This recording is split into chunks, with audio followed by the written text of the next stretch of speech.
শান্তিনিকেতনের সোনারঝুরি হাটে এই মুহূর্তে জিসিপি দিয়ে যে সামনের অংশটা, সেই সামনের অংশটা থেকে মাটি কিন্তু তুলে দেওয়া হচ্ছে, গর্ত করা হচ্ছে। আমরা দেখাচ্ছি সেই ছবি, একদম সোনারঝুরি হাটের পুরো সামনেটা, যে সেই হাটের সামনেটা কিন্তু এইভাবেই জিসিপি দিয়ে পুড়ে ফেলা হচ্ছে এবং গর্ত করা হচ্ছে, যাতে এই রাস্তা দিয়ে যাতে কোনো গাড়ি এই সোনারঝুরি জঙ্গলে প্রবেশ না করতে পারে। আমরা দেখতে পাচ্ছি একদিকে শান্তিনিকেতন থানার পুলিশ রয়েছে, কোনো যাতে অপ্রীতিকর ঘটনা না ঘটে সেই বিষয়টাকে লক্ষ্য রাখছে। অন্যদিকে দেখতে পাচ্ছি রেঞ্জার, তিনি নিজে দাঁড়িয়ে রয়েছেন এবং এই মুহূর্তে সেই কাজ চলছে। অন্যান্য বন দপ্তরের যারা কর্মী রয়েছে, আধিকারিক রয়েছে, তারাও উপস্থিত রয়েছেন এবং দেখতে পাচ্ছি যে হাটের যারা ব্যবসায়ী তারাও কিন্তু দাঁড়িয়ে রয়েছে। অনেকেই এই যে সামনে অংশটা তারা কিন্তু দোকান লাগাতেন, এখন আপাতত তারা দাঁড়িয়ে রয়েছেন, অপেক্ষা করছেন এবং এই যে অংশটা দিয়ে যাতে কোনো রকম কোনো গাড়ি এই জঙ্গলের মধ্যে প্রবেশ না করতে পারে তার জন্যই কিন্তু করে ফেলা হয়েছে। এবং যেটা জানা যাচ্ছে এই পুরো সামনে অংশটাই এইভাবেই কিন্তু করে ফেলা হবে, যাতে কোনো রকম কোনো গাড়ি প্রবেশ না করতে পারে। আমরা দেখাচ্ছি সেই ছবি সরাসরি শান্তিনিকেতনের সোনারঝুরি খয়হাট থেকে। ওই যে দোকান কি লাগাতে পারবে না স্যার, লাগাতে পারবে কিছু বলে দাদা, রাস্তাতে না করলে কাস্টমার তো নামবে না, আর কাস্টমার না হলে অত বিক্রি করা হবে না, বিক্রি করা না হলে দোকান লাগিয়ে তো কোনো লাভ নেই। একদমই আমরা কথা বলছিলাম যে এখনো তারা অপেক্ষা করছেন, বন দপ্তর কি বলছে সেই বিষয়টা অপেক্ষা করছেন। এবং এই মুহূর্তে দেখতে পাচ্ছি আমরা জিসিপি চলছে এবং সামনে অংশটাই কিন্তু এইভাবেই কিন্তু করে ফেলা হচ্ছে, যাতে কোনো রকম ভাবে কোনো গাড়ি এই সোনারঝুরি জঙ্গলে প্রবেশ না করতে পারে এবং কোনো গাছের যাতে ক্ষতি না হয় সেই বিষয়টাকেই মাথায় রেখেই এই সিদ্ধান্ত নেওয়া হয়েছে। এছাড়াও আরেকটি বিষয় বন দপ্তরের তরফ থেকে নেওয়া হয়েছে, এই যে সামনে দেখতে পাচ্ছেন বিভিন্ন হোটেলের যে বিজ্ঞাপনগুলো, যেখানে গাছে পেরেক দিয়ে যে বিজ্ঞাপনগুলো করা হয়েছে সেইগুলো কিন্তু তুলে ফেলা হবে আজকে, যেটা জানা যাচ্ছে। এবং গাছে কোনো রকম ভাবে যেন আঘাত না লাগে সেই বিষয়টা কিন্তু বন দপ্তর একদম কড়া অ্যাকশনে নেমেছে। আমরা দেখতে পাচ্ছি এইভাবেই কিন্তু জিসিবি দিয়ে কার্যত সামনের যে অংশটা সেই সামনের অংশটা কিন্তু করে ফেলা হচ্ছে এবং গর্তটা দেখতে পাচ্ছেন, এই গর্তটা কতটা গভীর করা হচ্ছে এবং এই যে সামনে অংশে মাটি, এই মাটি কিন্তু সরে অন্য জায়গায় নিয়ে চলে যাচ্ছে, যাতে এই মাটি আবারও এই গর্তে যাতে না পড়ে সেই বিষয়টাকে লক্ষ্য রেখে এই সিদ্ধান্ত নেওয়া হয়েছে।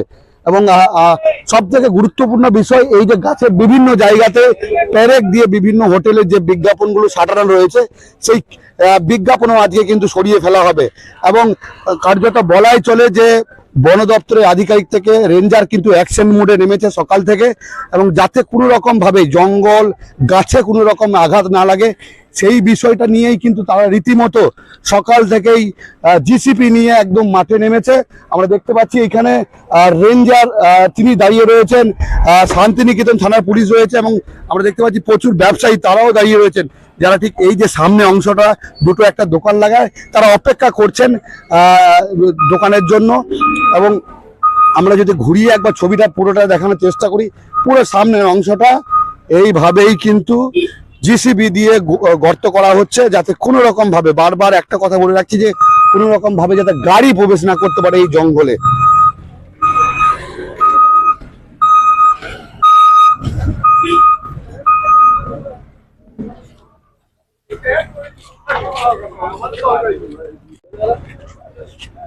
কিছুই সমস্যা নাই, আপনারা যারা দূর দূরান্ত থেকে দেখছেন, কত ফেসবুকে দেখাচ্ছে, মোবাইলে দেখাচ্ছে যে হাট নিয়ে একটা প্রকল্প তৈরি হয়েছে, কিন্তু আমরা বলবো না, সেটা কিছুই নয়।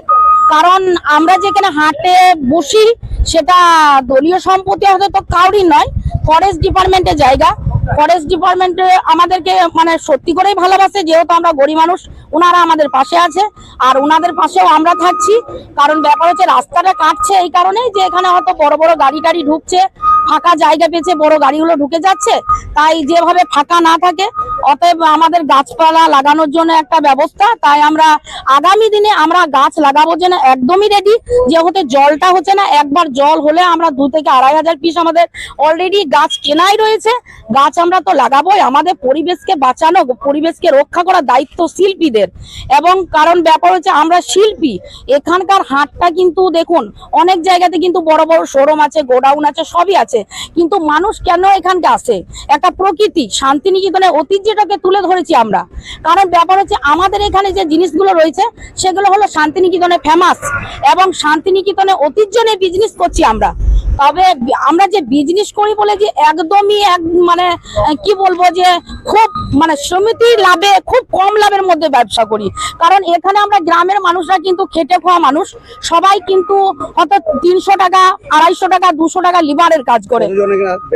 আমাদের এখানে ব্যবসা মোটামুটি দোকান হতো আমাদের 8 থেকে 900 দোকান আছে এমনি।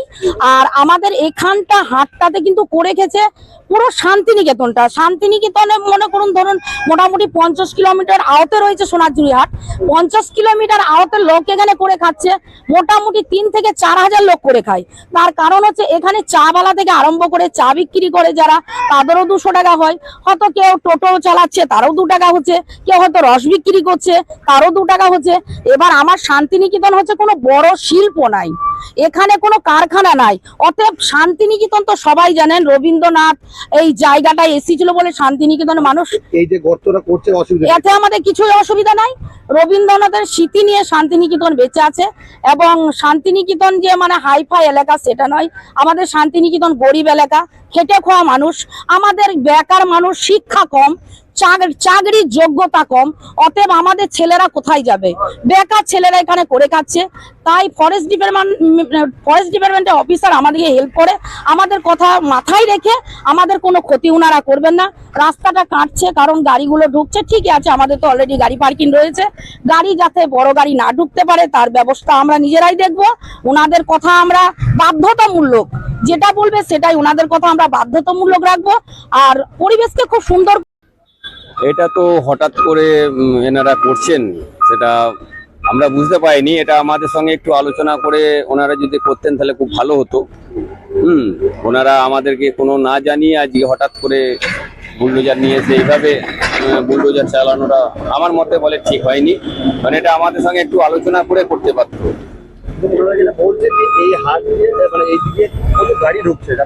হ্যাঁ, 4 চাকা গাড়ি তো আমরা বলেই দিয়েছি 4 চাকা গাড়ি আর ঢুকবে না, 4 চাকা গাড়িতে কোনো মাল আসবে না। ঠিক আছে, আগের মতন যেরকম হাট ছিল সেরকমই হাট হবে। ঠিক আছে, ছোট করে যেরকম হাট বসতো সেরকমই ছোট করে হাট বসবে। আমরাও বর্তমানে গাছ লাগানোর সিদ্ধান্ত নিয়েছি। আমরা এবছর বলেছি 2000 গাছ লাগাবো। আমরা যেহেতু এই জঙ্গলটার মধ্যে কেস চলছে, সেই জন্য যিনি কেস করেছেন তাকেও, তিনি এসেছিলেন, তার সঙ্গেও আলোচনা আমরা করেছি যে আমরা আগের মতন জঙ্গলকে ফিরিয়ে দেবো, ভিতরে কোনো 4 চাকা ঢোকার পারমিশন আমরা দেবো না। ঠিক আছে, দেখি ওনাদের সঙ্গে কথা বলে আলোচনা করে কি করা যায়।